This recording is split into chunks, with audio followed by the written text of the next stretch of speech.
Okay, and Paul, I see that you are unmuted now, so you're good to go.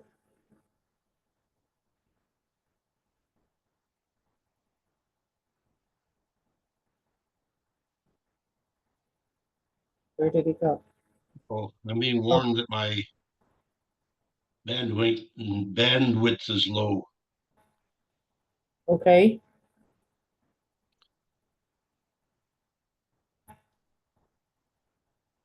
Hmm. Nope, not that.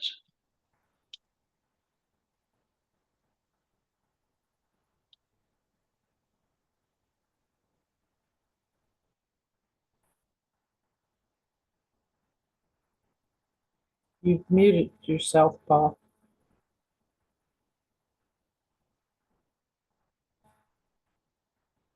Looks like maybe Paul is Going to? frozen. I hear you. I think the bandwidth You was hear low in me and Lamoni don't when see we me? were there too. What'd you say, Paul? Yeah. Well, I am. I'm in my office at the Joseph Smith III home, and therefore, since I'm in a 19th century context with 21st century efforts to update, I think I'm in a little bit of a bind here. Okay, can you go ahead and read it? But Because let me begin if I can. If I'm being heard, yes, you're being heard.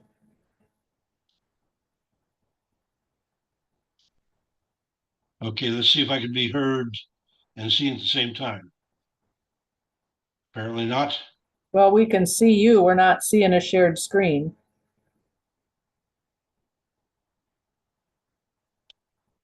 Okay. Well, I'm afraid my share screen is on my laptop, and you're seeing me on the office computer. So showing you the shared screen, I think, since I haven't been able to get that to come through.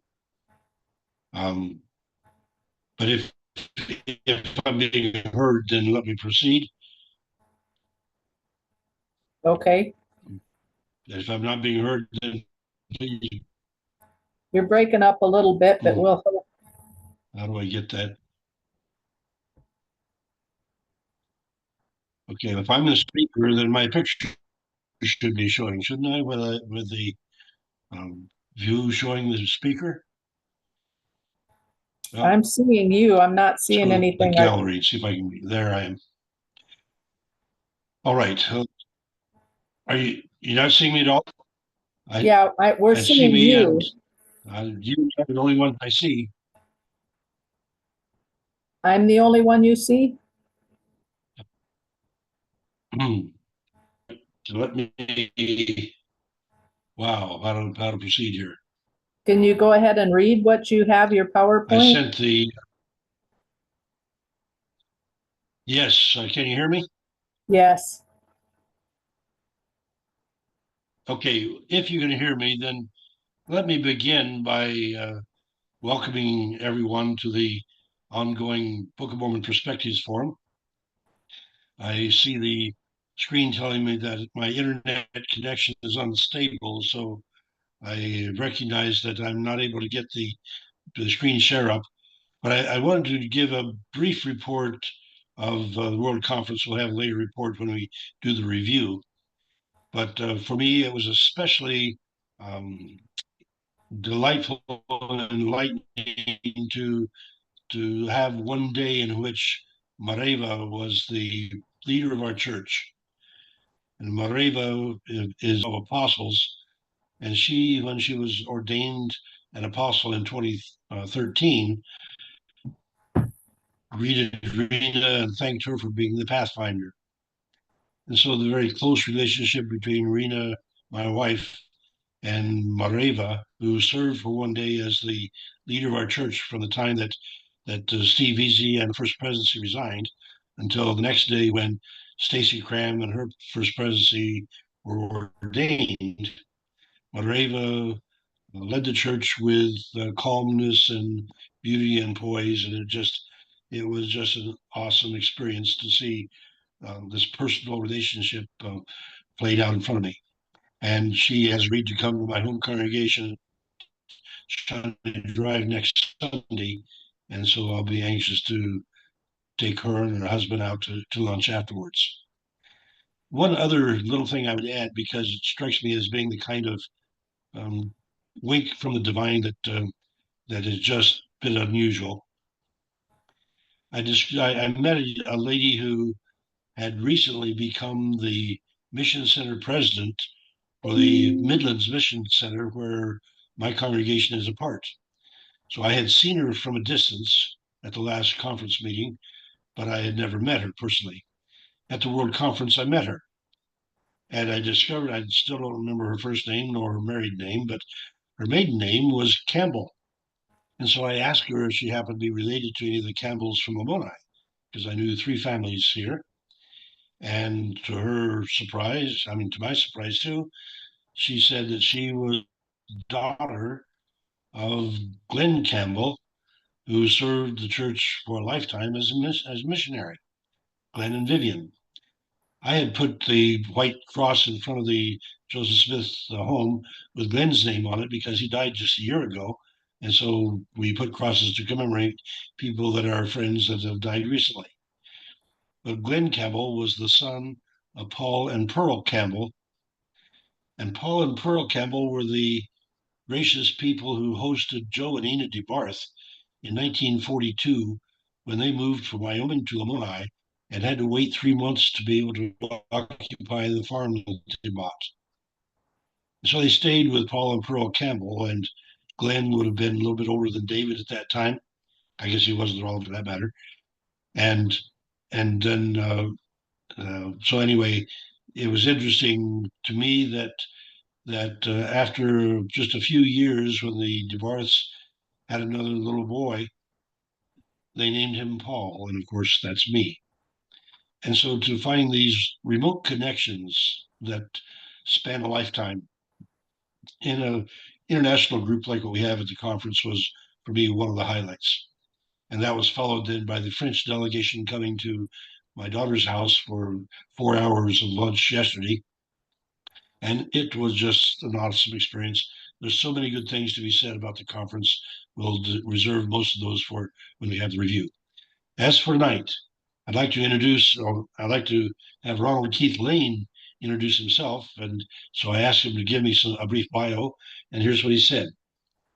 Margaret and I have been married 59 years, 7 months. November 7th will be 60 years. We have 4 children, 9 grandchildren, and 6 great-grand. I spent 5.5 years in the Army and flew helicopters in Vietnam during 1967-68. From June of 1968 to September of 69, I was an instructor pilot at Fort Walters, Texas. The next 19 years were in law enforcement while remaining in the National Guard and Army Reserve before transitioning to full-time Army Reserve flying fixed-wing airplanes. I finished my career in beefed-up King Air 200s, and during that time I deployed to Guatemala and Germany to fly missions to Bosnia. On active duty retirement, I worked as a Department of the Army civilian at HQ Installation Management Command, Fort Knox Installation and Armor Center Safety Director, and Safety Manager for U.S. Army South. I grew up in the church, as did Margaret. I was ordained a priest just before the trip to Mexico and to elder just before deploying to Germany in 1996. I'm sorry, the picture I wasn't able to show you because I sent it to Robert, and Robert's not with us tonight. So I apologize for having goofed, but we'll have him on here live momentarily. So, following our tradition, if you would please let us pray together. O God of love, light, truth, and peace, we bow to ask you to help our anger decrease, to help our frustrations with each other abate, and become understanding and learn to interrelate. We live in a world of war, conflict, and othering, and would like to learn the lessons of brothering, to forgive and forget, to be compassionate, to learn the language of peace so we can better interrelate. We look at lessons from Cumorah, where Nephites fought and died, and wonder that we still choose to fight, even when all the peaceful strategies have not been tried. Clearly, we need guidance to reach beyond the mystery of the preference for violence so deeply embedded in our history. So as we meet this evening to hear from Brother Lane, we ask your blessing on him and us, that we learn how to peacefully reframe and move our thinking into peace patterns, our words to peacefully interrelate. For it is you, the Prince of Peace, we want to celebrate. We pray in the name of Jesus. Amen. All right. We conclude then, and Keith, the floor is yours. I would ask if you'd like to clarify for people, you're entitled to either uh, open to questions throughout your presentation or ask for people to hold off until you've presented and then take the question and answers at that time. That's your choice. Well, and thank you for volunteering your Mexico Cumorah experience. You will need to unmute, please, Keith.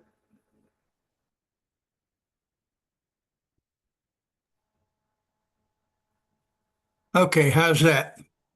That's good. We can hear you and we can see your screen. Okay. All right. I got to warn you, this is not entirely about the hill Cumorah.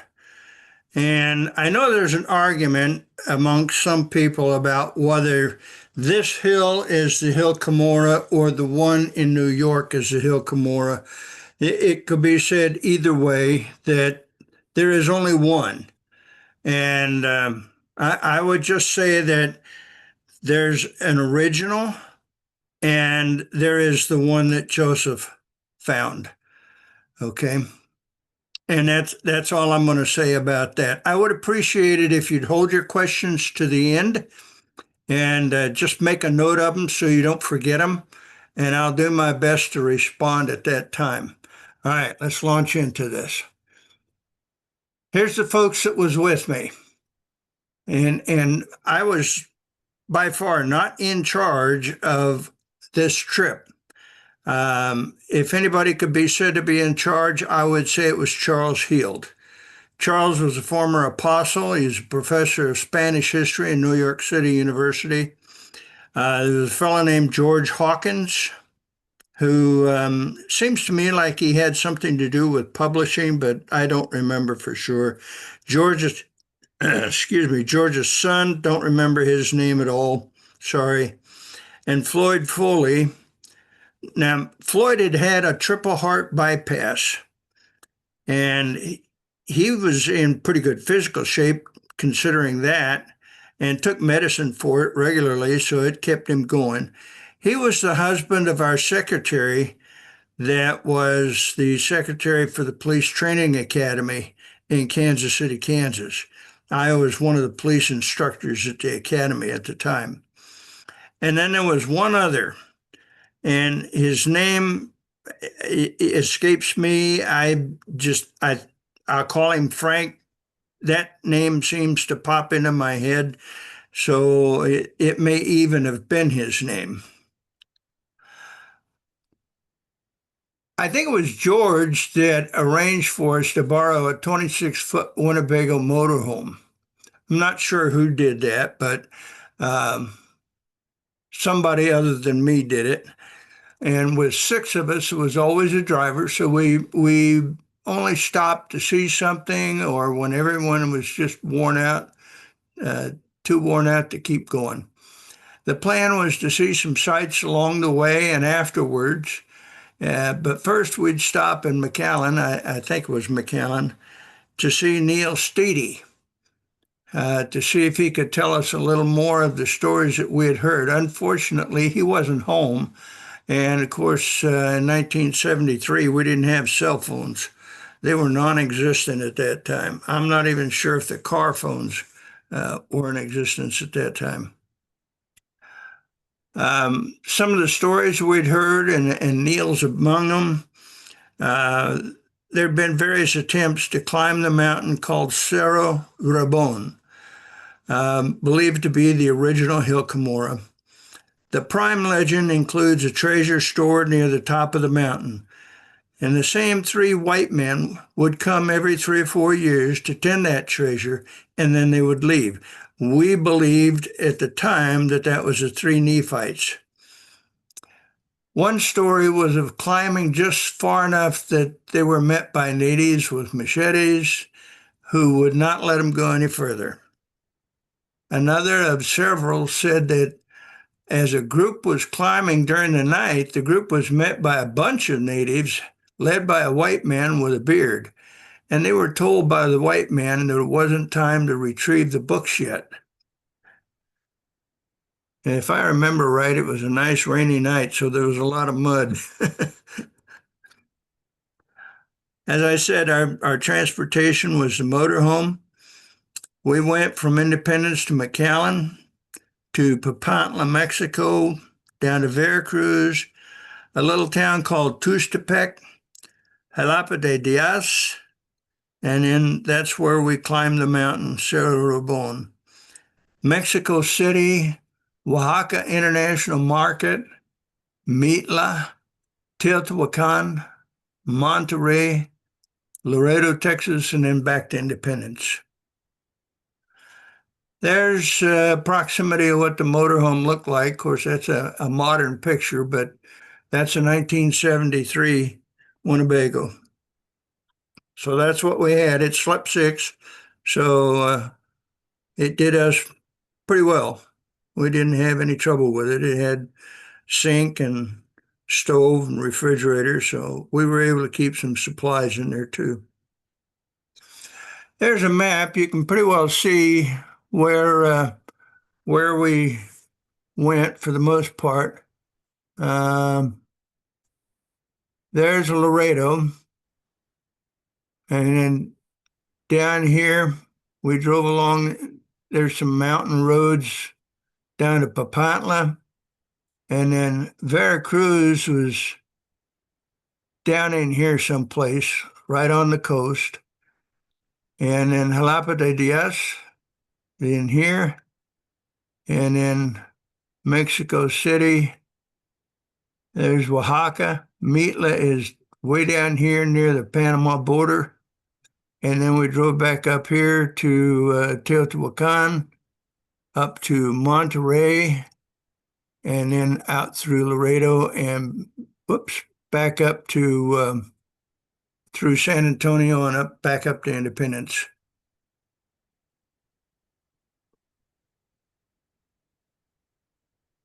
If I can, there. Now, when we were there, this is a 100-meter pole, and there was a 1-meter platform on top of the pole. And this guy that's actually sitting on top of the pole right now was standing on that platform. He had a small drum, maybe 4 or 5 inches, and a small flute about the same size, 5 or 6 inches maybe. And he would dance around on that platform and play his drum at the same time. And these 4 guys on the ropes would tie them to their feet, and they were wound around the top of the pole on a spindle. And their weight would unwind the ropes, and they would fly down, I guess you would call it. And so these guys represented each 10 years of life to be given on Earth. So 5 guys, 50 years. Each 50 years, they would rebuild everything that was of major importance.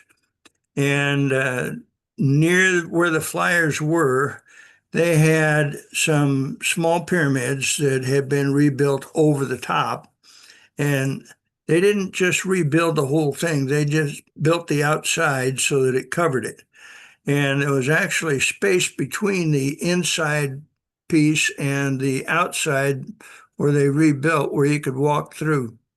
you had to lean over a little bit because it was pretty close, but you could still walk through there and see the original building as well as the outside building. So now here's a little bit of a map.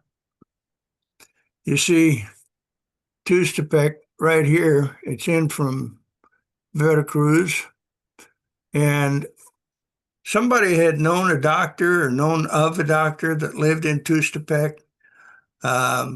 Seems like he was on the west side of town. But we found his house and he gave us permission to park in the yard for the night. And we got to visit with him a little bit. And he's a pretty nice guy. The next morning we drove over to Jalapa de Diaz. And I got to tell you, I always thought it was Dios, the village of God, rather than village of days. So we had two incidents that were kind of funny. Well, one was funny, the other was kind of strange. But somewhere along a mountaintop, two-lane highway, there was a small open front roadside barbecue stand. And it happened to be lunchtime, so we stopped. And as we ate our sandwiches, which were pretty good, really, Frank was looking at a dead dog in the road. A large bloody spot was about 10 feet away. The stand owner saw him looking at it, so when Frank asked Charles what kind of meat was in the sandwich, the owner told Charles it was beef from his own cows. But tell Frank it was a mate to the dog in the road. So, and somewhere along the road, we picked up a hitchhiker. His conversations and arguments with us led us to believe he was either a demon trying to throw us off the track or one of the three Nephites. We never did really decide which, but it was an interesting encounter anyway. Now there's that map again. So we drove from Tuxtepec over here, over to Jalapa de Diaz, and I always thought it was Dios, village of God, rather than village of days. Veracruz, we spent the night on the beach in the motorhome, and it was quiet and pleasant, good time for reflection, but nothing special happened there. It was just a quiet time on the beach. We got to go play a little bit in the Gulf of Mexico. We drove to Tuxtepec the next day, and then, as I said, the village Jalapa de Diaz on the day after that. Now, there's a picture of the village Jalapa de Diaz, and the number 1, the red circle there with the 1 in it, that's where we spent the first night out in the open under the stars. And there was some donkeys nearby. And I'm here to tell you, donkeys do not go hee-haw. They go haw-hee. And so they pretty much kept that up all night. The second circle there, number 2, that's about where the farm was that we spent the night when it was raining. We had no tents, no shelter of any kind, so there was a small farm that had some covered corn cribs, and there was nobody home, so we couldn't ask permission. But it was raining, and we were wet and cold, and so we just crawled into him. He had 3 corn cribs, and there were 6 of us, so there's 2 each. And I shared mine with Floyd Foley. We had 1 blanket between us. And I'm telling you, I was so cold that night. I asked Floyd, I said, "Can I snuggle up to you?" He said, "Sure." So I snuggled up to him. And it was during the night, that I had a dream. Let me see if I can get into that. And so at number 3, let me go back up there. That's about where we were met on the 3rd day on the mountain by Indians with machetes that would not let us go any further. And we were also met by a couple of other Indians that wanted to help, so-called. And Floyd let him carry his pack, which had his heart medicine in it. Well, fortunately, he'd put a couple days worth in his pocket, shirt pocket. And when they ran off with the packs, rather than helping carry them, two of us decided to beat feet down the mountain and get to the motorhome and drive back over to the doctor's house and see if we couldn't get a prescription for him. He told us what to get, so we asked the doctor for that. The doctor was very friendly. He was very helpful. He gave us a prescription. We were able to go to the pharmacy and get the medicine that we needed. Number 4 up there is where I believe the cave is. And from that third standpoint there, you can see pretty much of the valley down around the bottom of the mountain. And from what I could see, it was just as it was described in the Book of Mormon, as Moroni described it during the battle with the Nephites and the Lamanites. I did a battle brief on that in one of the schools that I went to for the Army. They said we could brief any battle that ever been published. So I chose that one. They didn't argue with me, but it took a little while to do some research and to figure out everything that had gone on with that battle. And I figured out, I think I figured out about 650,000 people had died during that day, because all the families would follow the soldiers and their wives and children were back at the base camp, but the Lamanites would go into the base camp and kill them all. Except for the 30 or so that escaped and were caught. Moroni was the only one that was not caught. And he made his way up to, as we know it, Palmyra, New York area, where he buried the plates in a stone box. And he called that Hill Cumorah as well. So, let me go on. Now, my apologies for not being a very good artist.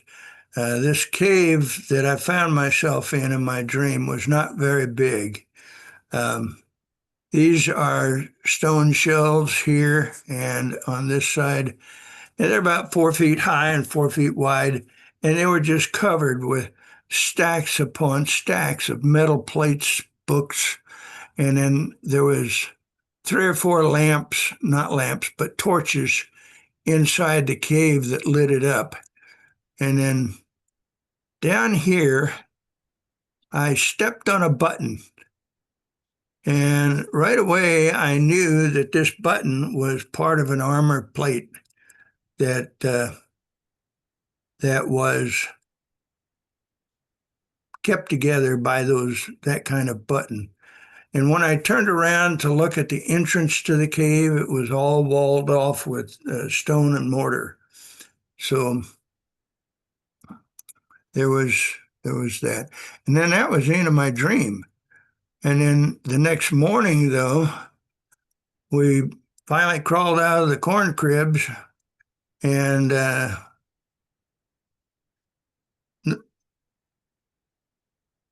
okay. Sorry, my phone was talking to me. My sister just said she's got a terrible headache. She's got to go. So anyway, so that was the end of my dream. And this is about the shape of that button, except the one I found was made out of stone, and it wasn't smooth-sided up into the pyramidal top, but it was step-sided like the pyramids that we see built in Mexico.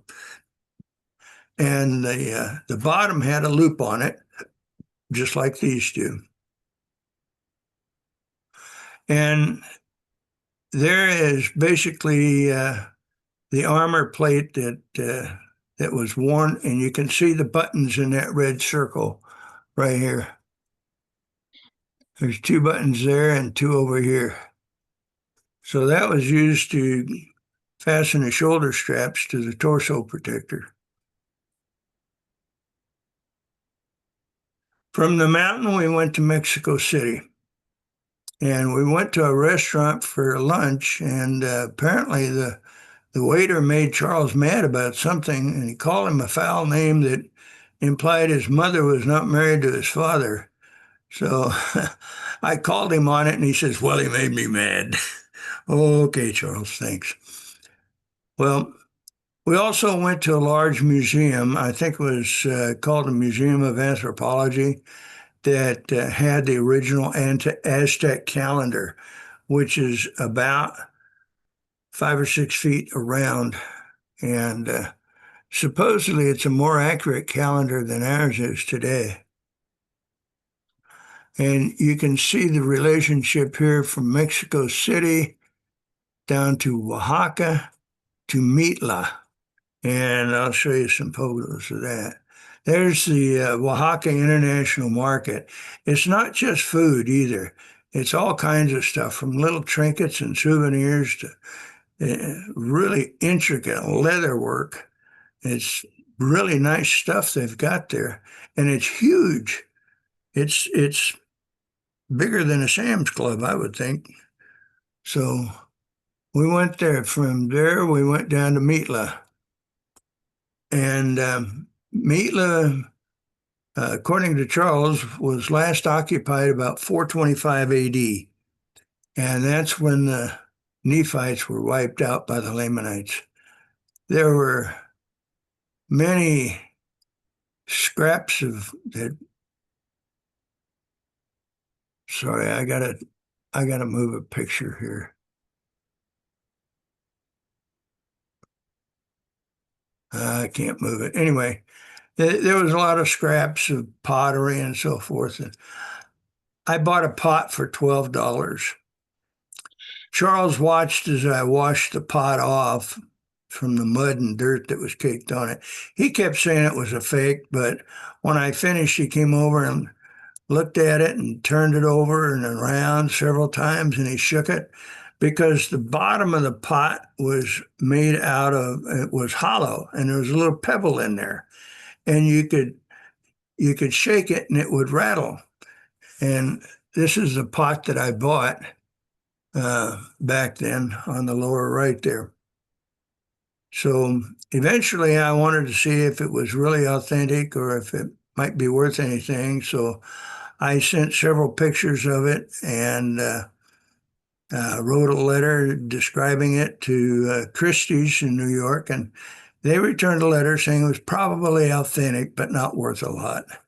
I don't know how that could be not worth a lot, but anyway, it's mine, and I'm going to keep it.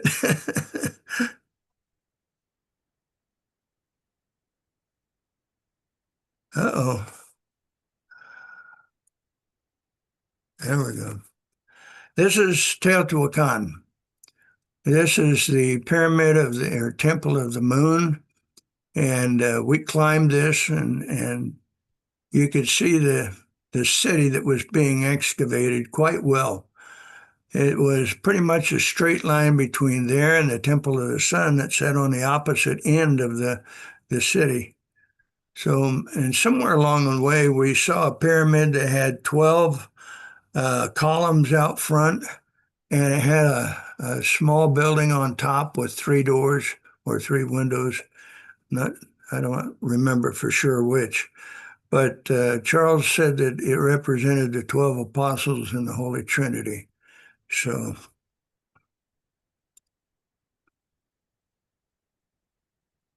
now, just about where that G is Mitla for Guatemala. Monterrey, Mexico was a relatively quick stop.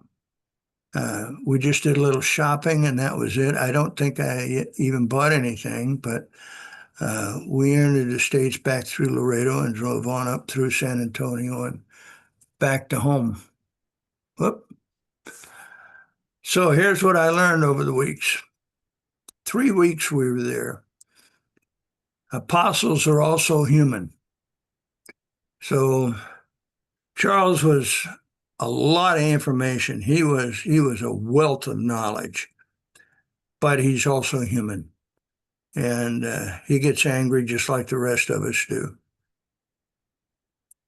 My dream and finding the button confirmed for me that we were in the right place. It's just something that I know was the right place for us. And then I also found out that God is with us wherever we are, whenever we need Him, and even when we think we don't. Somewhere on Christmas Day, we did sit on top of a small pyramid and we celebrated communion. It was a moving tribute to the Nephites that lived there so long ago, and I'll never forget it. And that was it.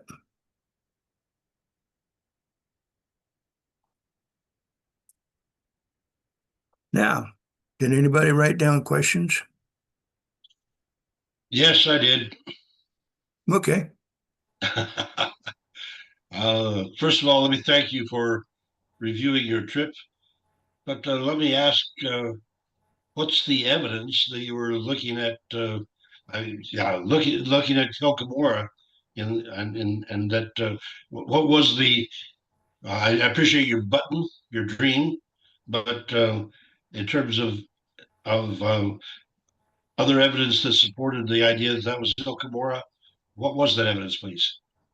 All right. When you read the Book of Mormon, it gives you quite a description of the land below the hill.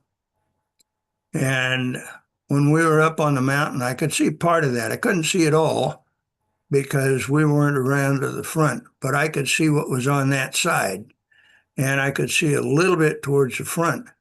And there was a lot of ponds and small lakes around there that the book describes. And I take it as being just like what I saw. You spoke several times about Mitla, but you would have gone right by Monte Alban, and you didn't say anything about Monte Alban. Did it get bypassed? We didn't go there. I find that curious. You know, Monte Alban, Monte no, Alban is the Sopotech Center, and it's what? it's the Sopotech Center.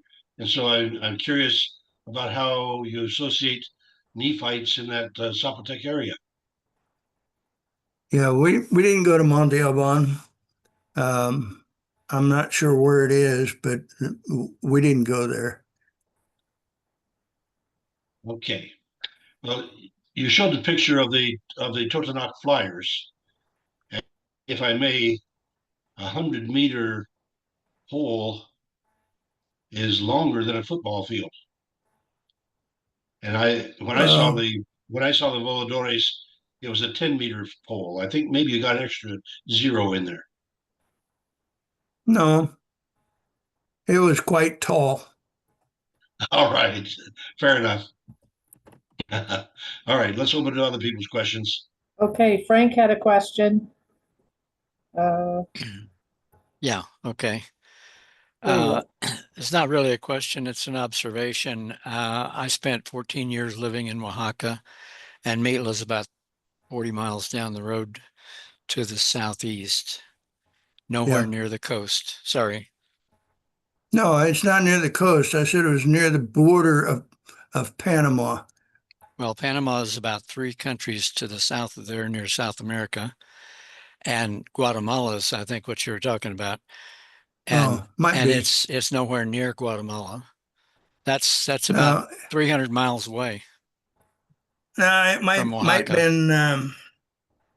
I forget what the name of the country is. They're not El Salvador or Honduras, but Guatemala. Nicaragua.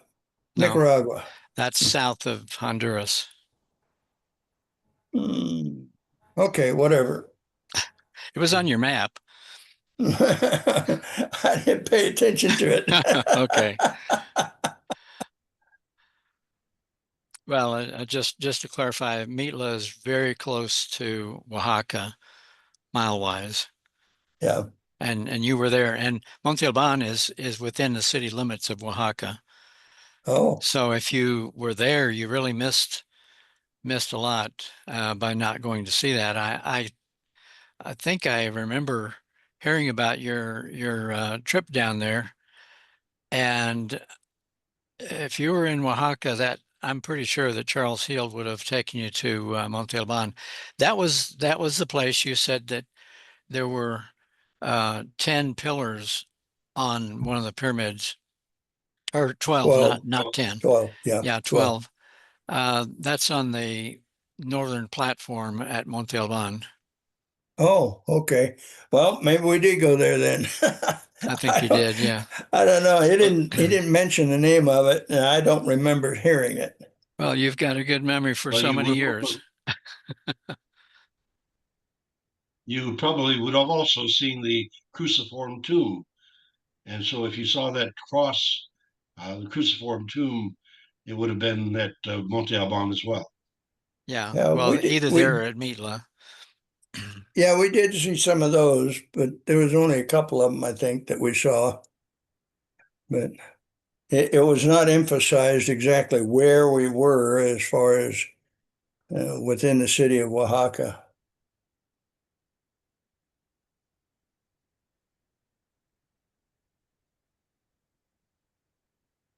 Anybody else? Boyd, go ahead, please. Keith, you might have said this, and I don't remember, maybe it went over my head. You said there was an apostle there. Now, what church is this that the apostle was in? Ours, Community of Christ, or Reorganized Latter-day Saints at that time. Okay. All right, because I missed it. Well, thanks for clarifying that. Yeah. Oh, okay.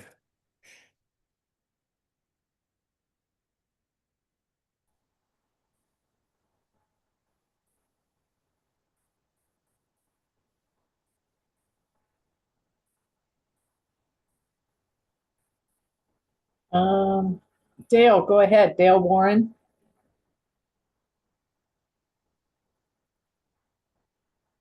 Frank was talking about and spent so much time down at Oaxaca and Monte Alban.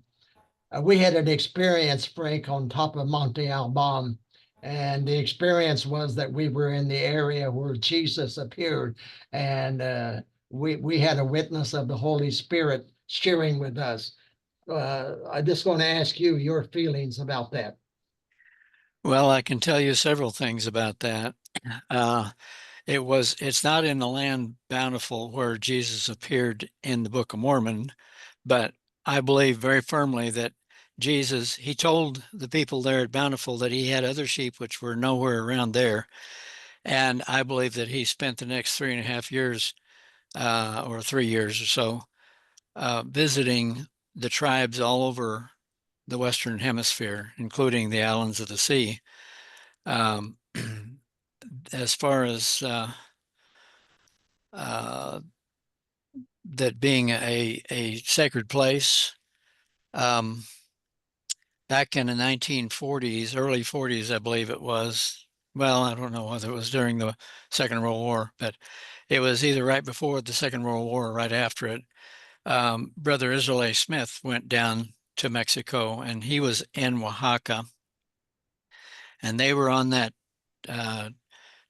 northern temple that it has a sunken area in the middle of it, and they had climbed up that big wide staircase there, and then they turned around, and Israel A. was gone.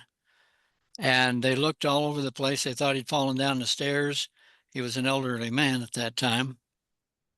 And then they saw him over on top of another pyramid to the southwest of there, the one that's adjacent on the southwest corner there.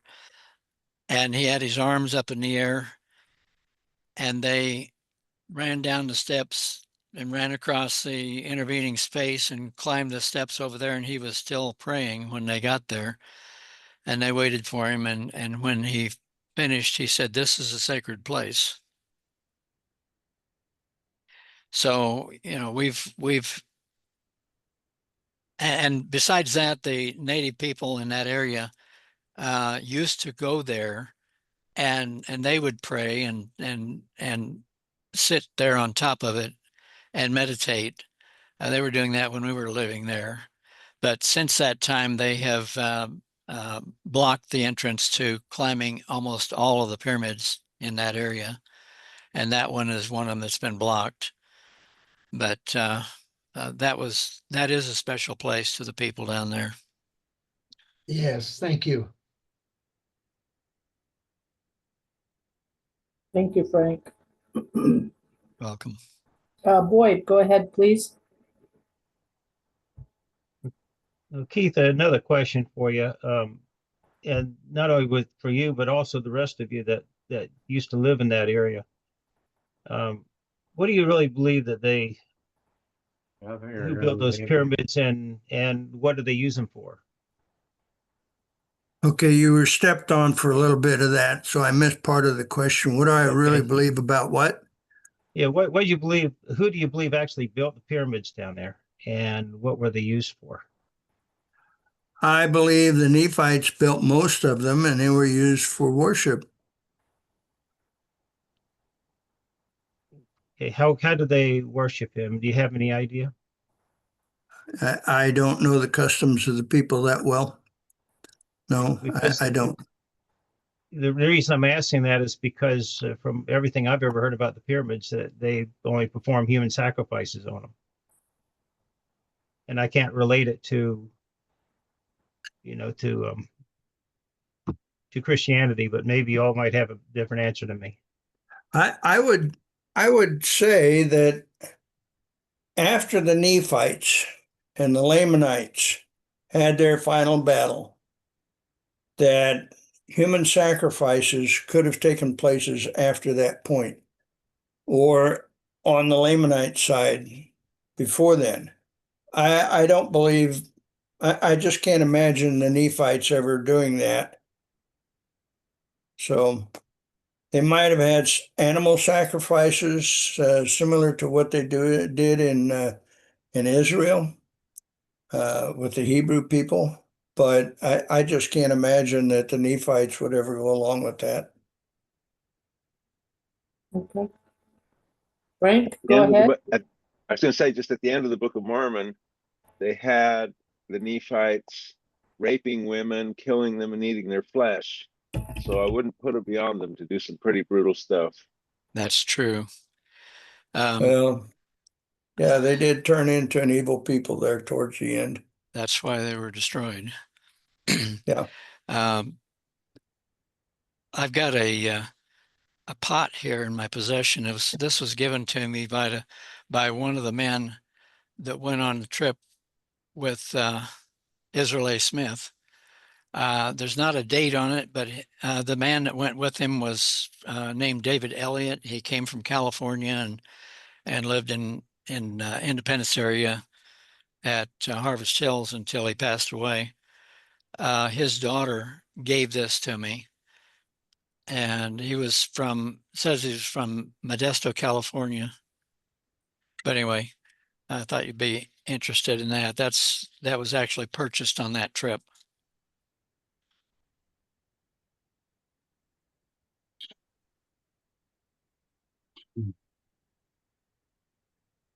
Let me jump in with a bit of clarification, and I'm going to ask Frank to add to it if he would, because the Mesoamerican region has a plethora of cultures, and the closest we have, which date roughly comparable to the Jaredite period of the Book of Mormon, that would be taking us back 2,000 years prior to the time of Christ. And they lasted until about 400 years before the time of Christ. We have the Maya coming in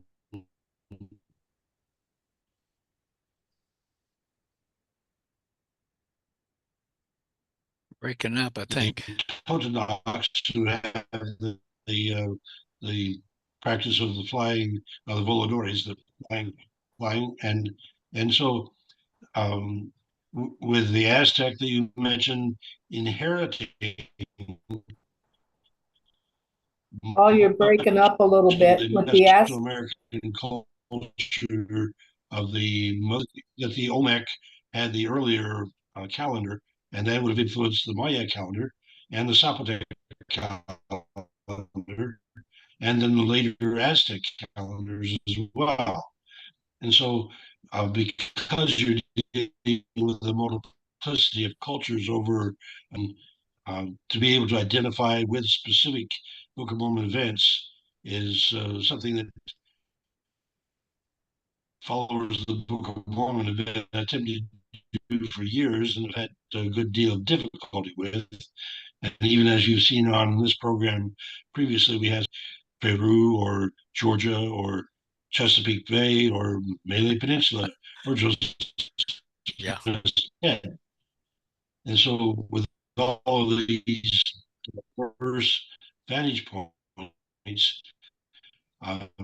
they appreciate to be able to appreciate theology of the Book of Mormon is not a finished product.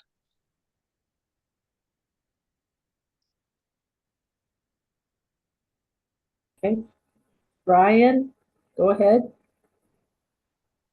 Yes, I was just going to add a little to what a number of you have already said, that yes, the pyramids were temples and probably uh, used in righteously for a while, and then turned into the sacrificial places. In fact, even in the Book of Mormon, toward the end, where some of you have mentioned the Nephites doing horrible things, the reason they got, or one of the reasons they got upset, was because the Lamanites were capturing their women and children and sacrificing them to God. So other cultures were probably already into that. The Teotihuacan is an interesting place. I mean, even though it was settled earlier, it exploded in population from about 100 AD to about 500 or 600 AD.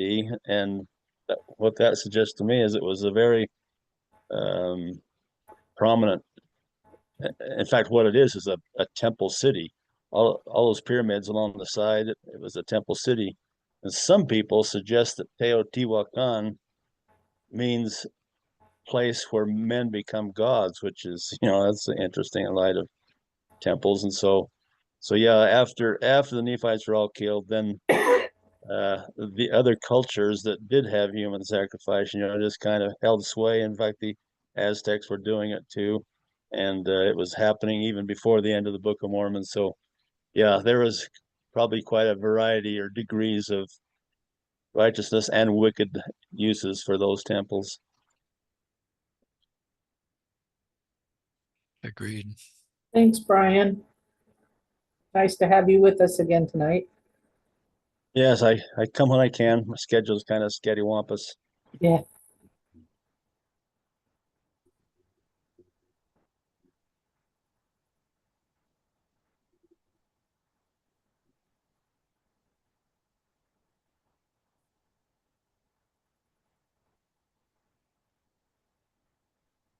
Frank, having lived in that area for longer than any of the rest of us, I think,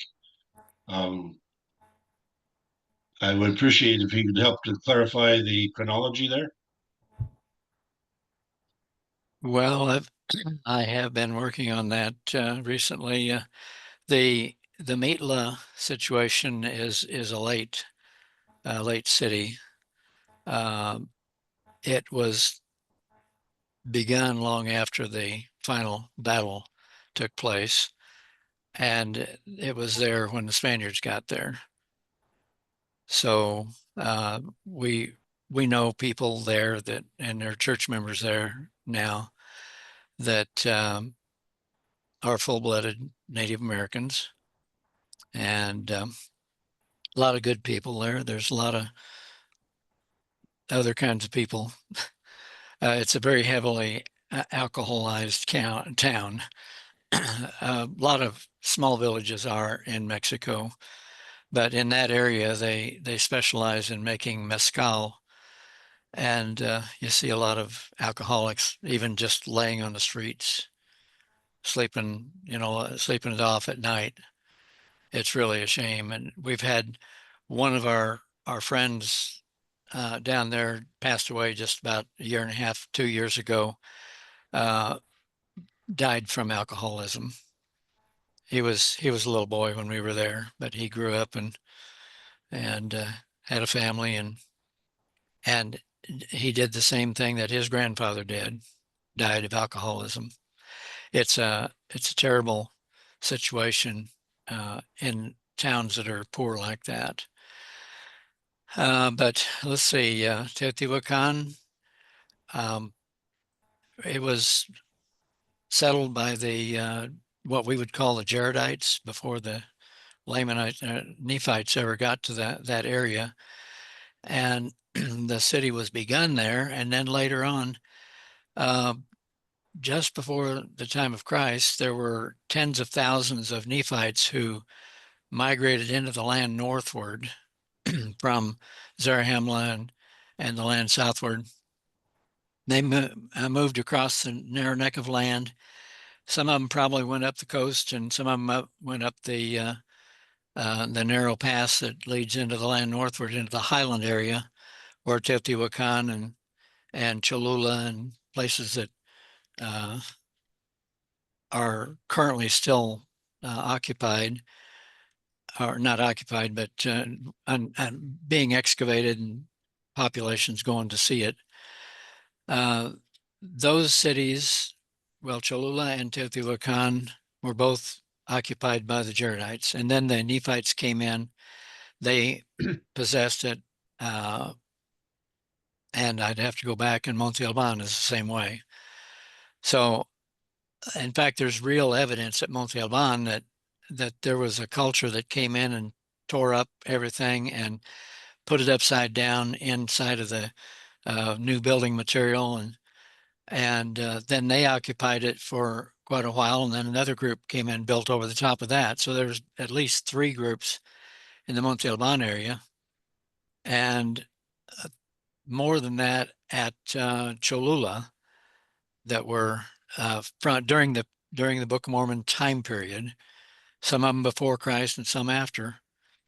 But a lot of the things that we see that are on visible today were all constructed long after the Book of Mormon was ever closed, and the people were heavily into apostasy.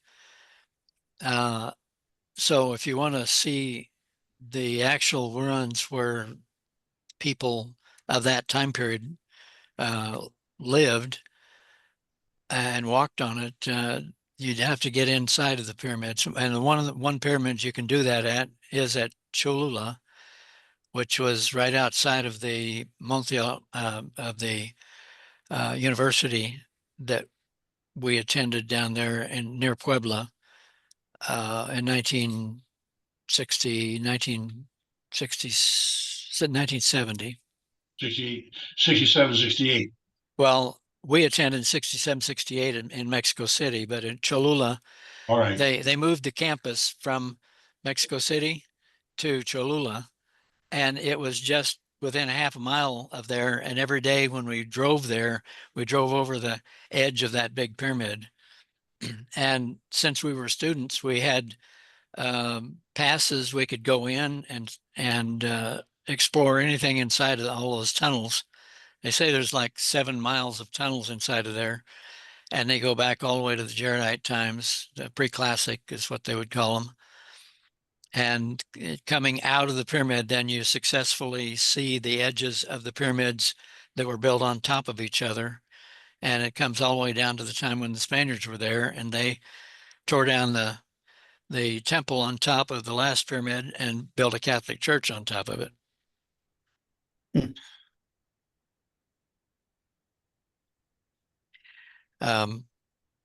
So Monte Alban and Teotihuacan and Cholula were all occupied during both before and at the time of the Christ visit, and when they all became believers.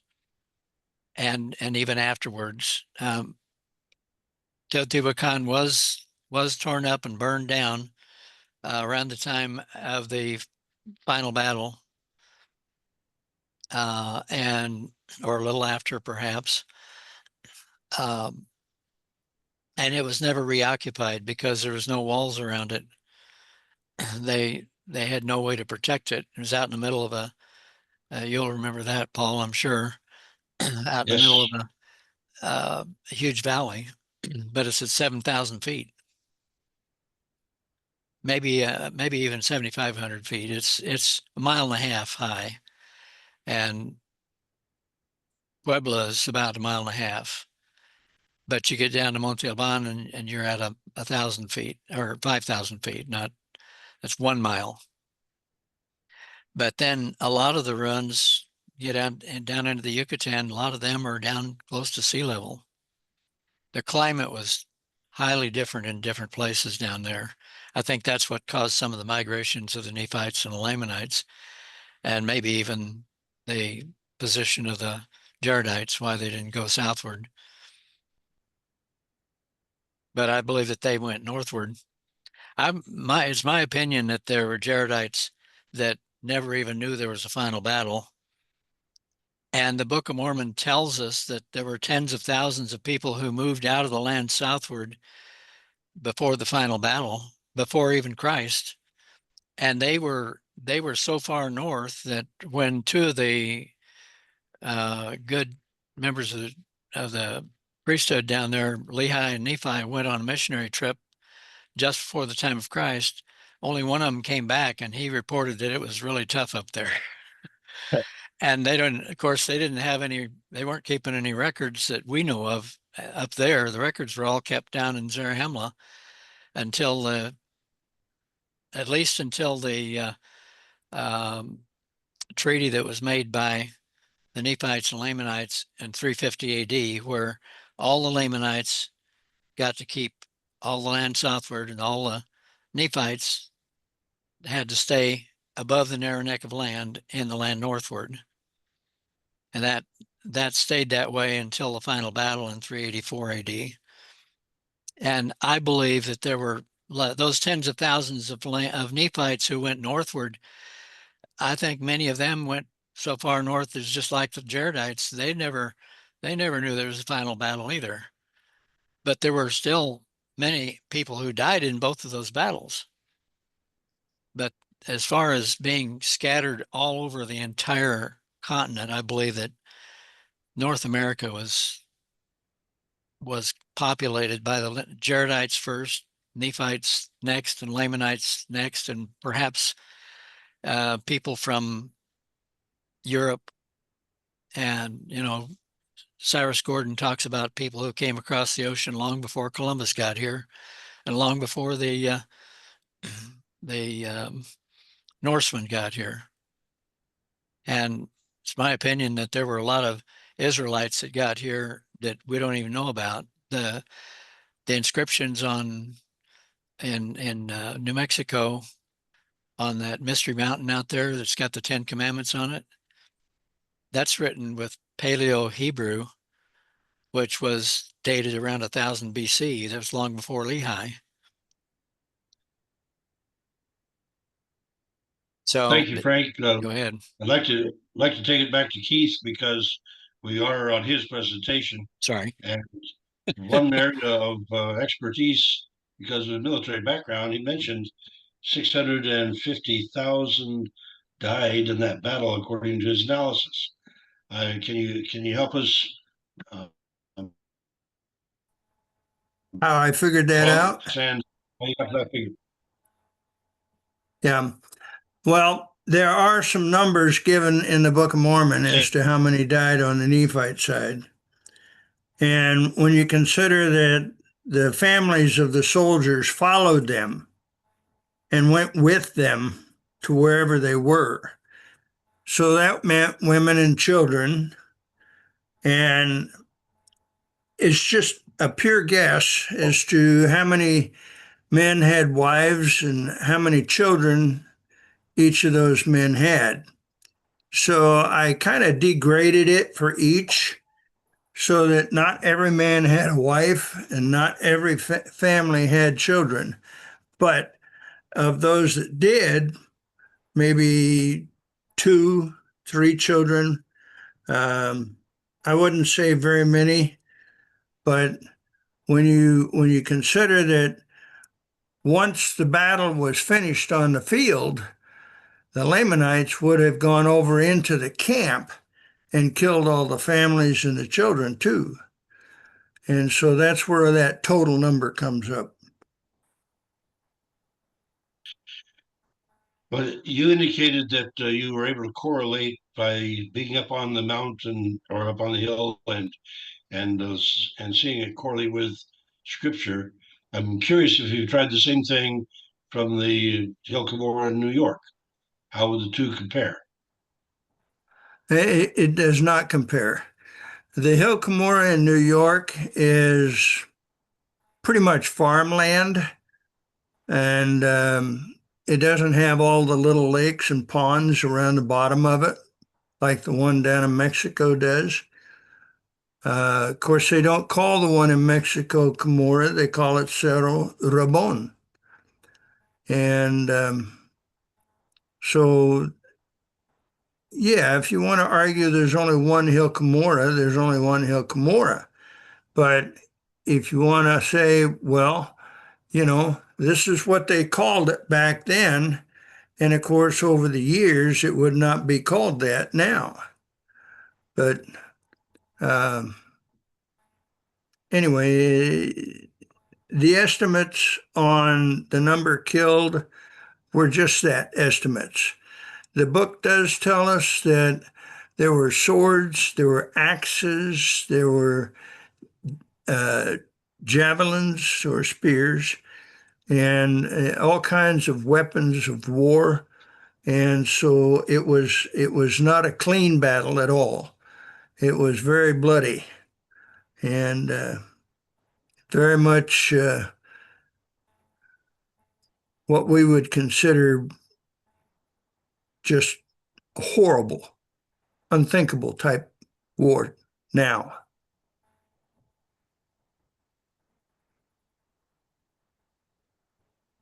Okay, Brian had added that he agrees that Frank is right, that the Jaredites were all over and they founded most of the places long before the Nephites and the Mulekites came on the scene. Yeah. Some of the Native American tribes that are here in North America have legends about how people came over and began their tribe, their Native American nations. I like some of the stories that the Mormons have on that. They some of them believe that the Jaredites came down through the St. James River to the Great Lakes and settled in what I would call the Michigan, Chicago area and spread out from there. There's a lot of hills, burial mounds in Illinois and all over up in the northern Midwest area that are actually burial mounds of people that passed away from that era. But you can't discount the Nephites and Lamanites when they came over about 600 BC and with Lehi and his family and spread out from there either.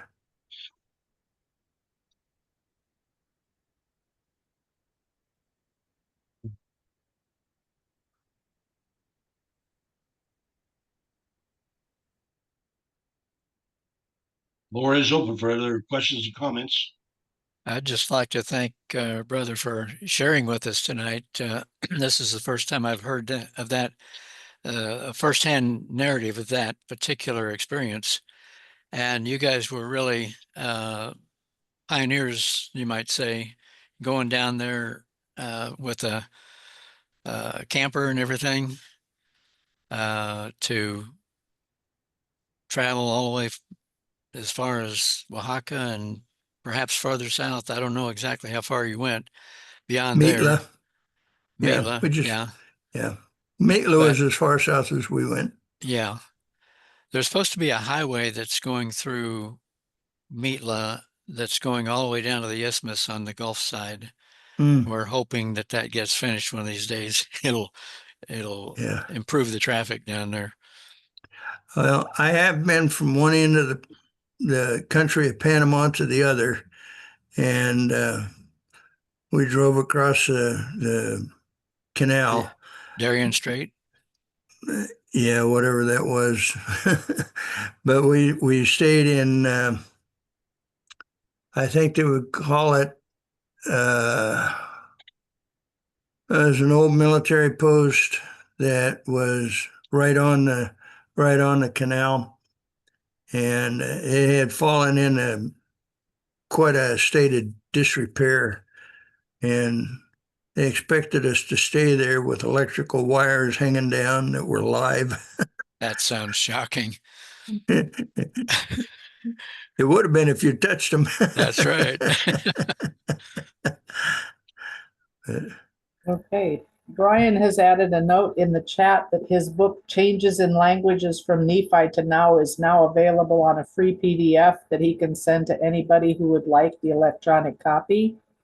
And he has put his email, Brian, simple@outlook.com. So send him an email if you would like a copy of that. Thank you, Brian, for that offer.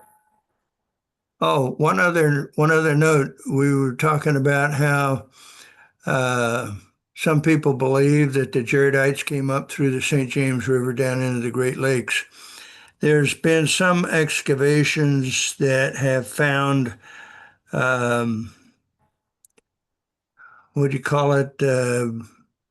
Some kind of cuneiform Hebrew.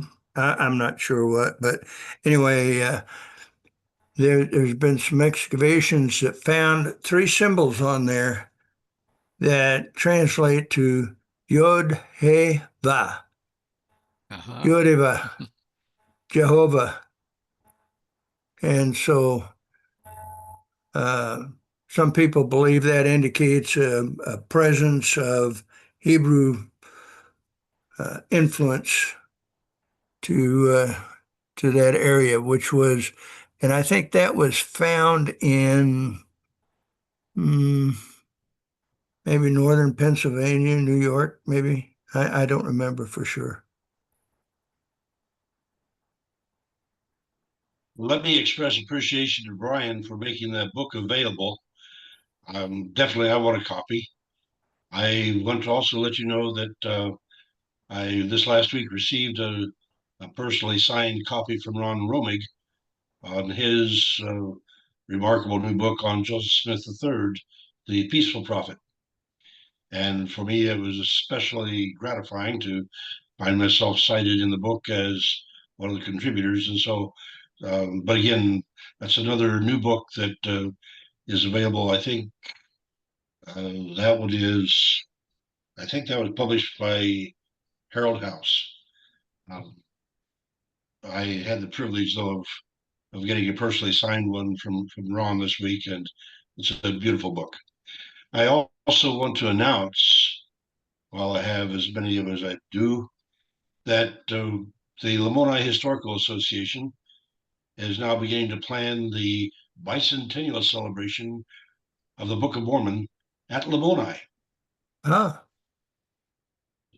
It seems to us that to celebrate at Lamoni, which is one of the few places that has a place name from the Book of Mormon, in 5 years, March of 2030, would be an altogether appropriate thing to do. And so we are in process of developing the steering committee. I have Rick Bennett of Gospel Tangents and Casey Griffiths, who's former president of the restoration of the John Whitmer Historical Association. He's a he's a BYU professor, and so he's sort of a BYU contact. And so I am looking for a few more well-placed people to be on the steering committee, and a whole bunch of people to participate in the preparation for that remarkable event in March of 2030. The idea that that after 200 years of the Book of Mormon, we should celebrate it, I think. And so Lamoni seems to be an appropriate place to do that. And so I want to invite you to be on the ground level of preparation for it if you'd care to.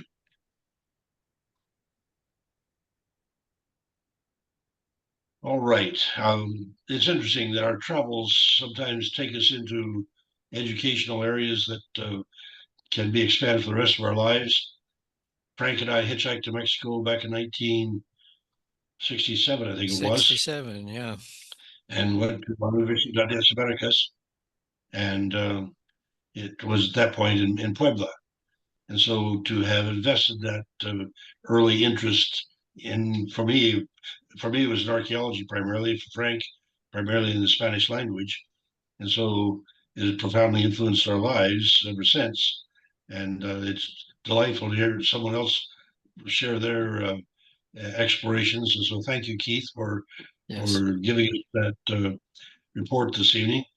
I suspect others among you can do the same or something similar. And it is interesting to see that when we see things that correlate with the Book of Mormon, we give them credit whether they really belong there or not. And that's one of the problems, because it does not convince people who are not of the Mormon persuasion or the Book of Mormon persuasion when we take things that are potentially out of context. So it is a matter where we have to be a little bit careful in this issue of two Cumorahs is clearly a debatable one, and I appreciate Keith highlighting it in Mexico tonight. I did receive a Rod Nordrum email indicating I think he wants to have a chance to present that there's really only one Hill Cumorah, and that's the one in New York, and he would try to make the case that the whole Book of Mormon geography can be laid out in that context.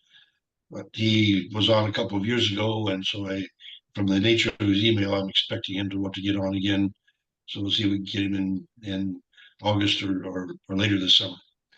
Okay, Brother Brian has his hand up. Hey, He's Paul. really going to listen. Hi, can you hear me? Yes. Okay.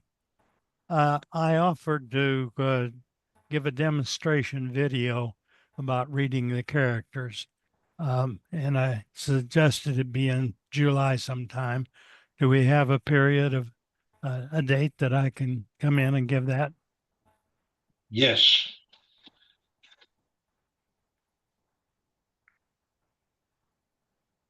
That would be welcome on July 14th.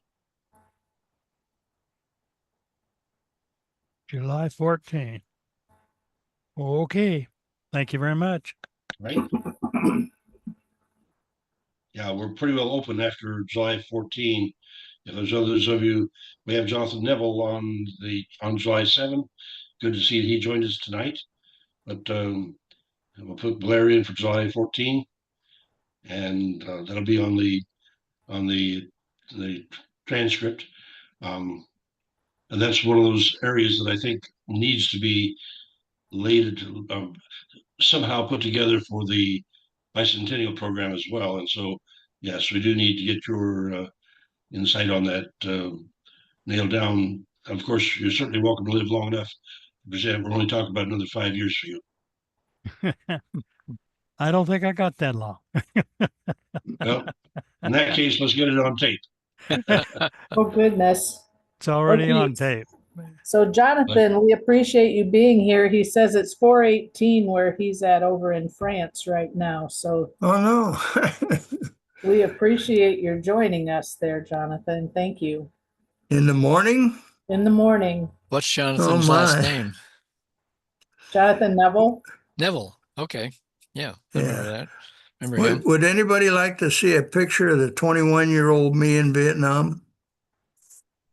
Sure, go ahead, and then we'll have Ron Edwards share his comment. Go ahead and share your screen there, Keith. Okay, can you see that?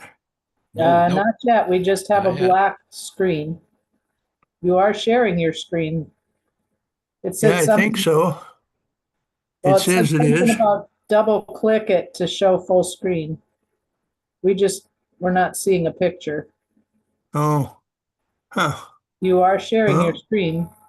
yeah, it was. Let me Try it again. try it again.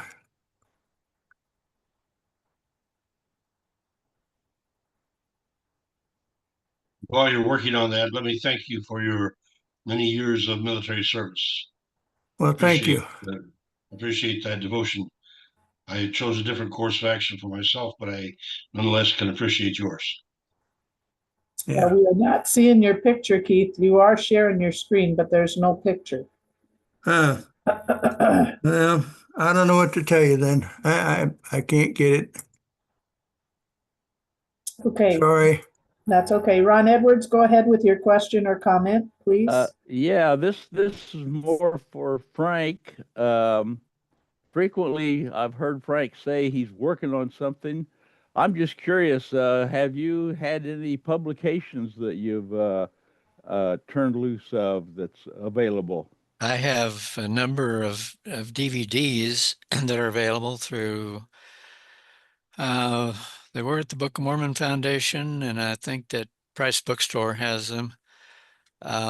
As far as books, I've got several books that are in the back burner right now because I've been working on translations for quite a while. We've finished the Swahili Book of Mormon, and it's in print now.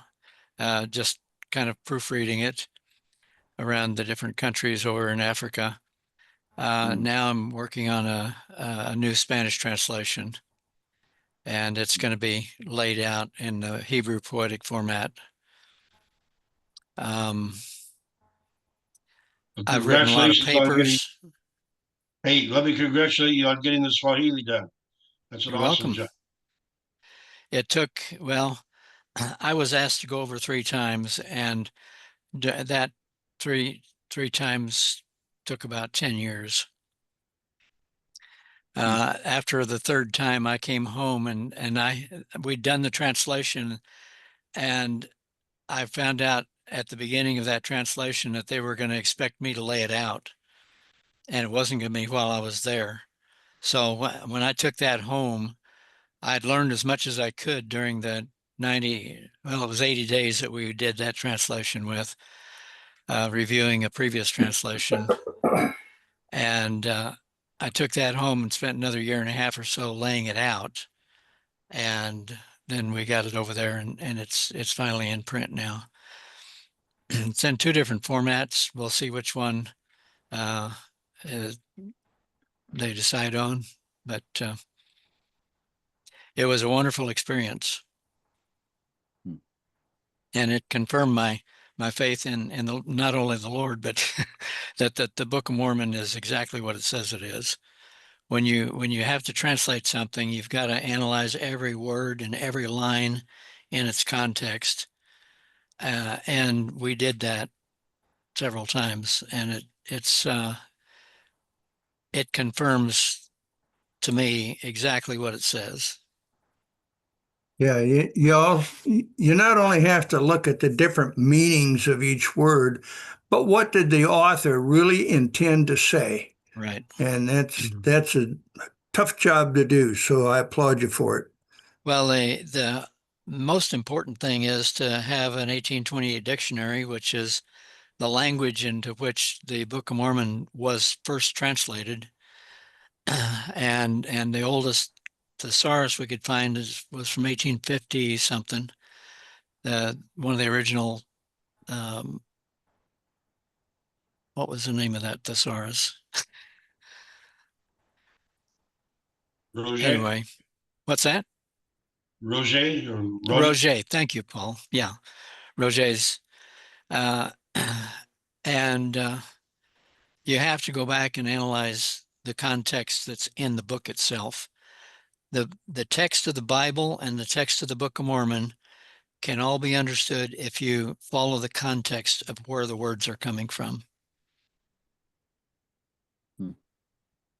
The only original version of the Book of Mormon is in English. In the Bible, we've got Hebrew and Greek. but in English, it's the 1828, 1830 English. And some people believe that it was translated from an English that actually was preceding the 1830s.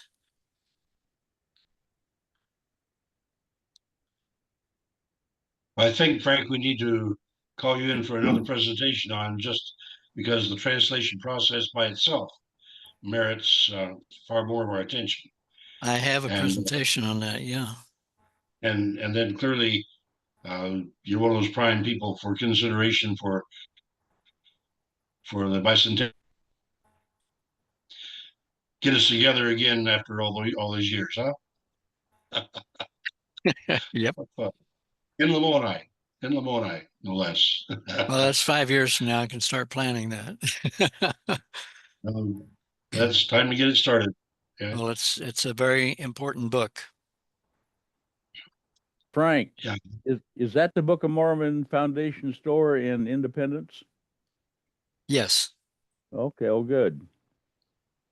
Yeah, I can give you a phone number that if you need something like that. It's Yeah, Sue I think Manning's. I've got that. Okay, good. No problem. Okay.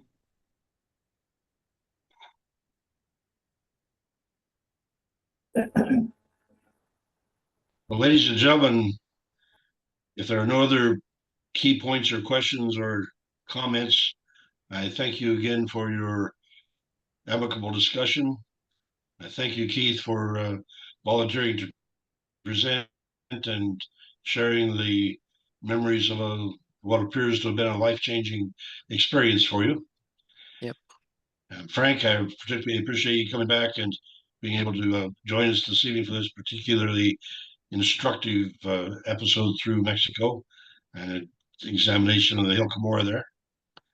And I think then it's time for, since I'm at the Joseph Smith House, I don't have to make the trip tomorrow, but I have a tour with an Indian from India coming in at 9 o'clock in the morning, and so I decided to make the trip today to be able to be here and not push my luck too more in their early traffic tomorrow.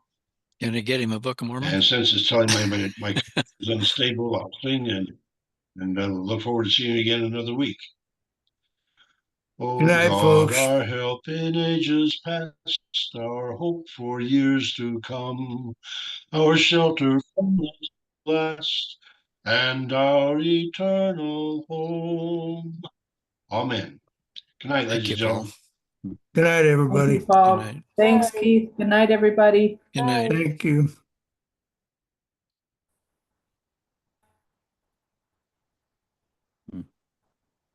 Good night. Good night, Ron. Good night. Jonathan will be coming on from Europe in his presentation on July 7th. Here he is at 4 o'clock in the morning. Wow. Yeah, And he's agreed to share us with us. That's Yep. so neat. yeah, that's awesome. Yep. So, okay, right. kids, then I will see you all next week. Oops, I forgot to shut off the recording. Hang on. Okay, well, time to shut off and go.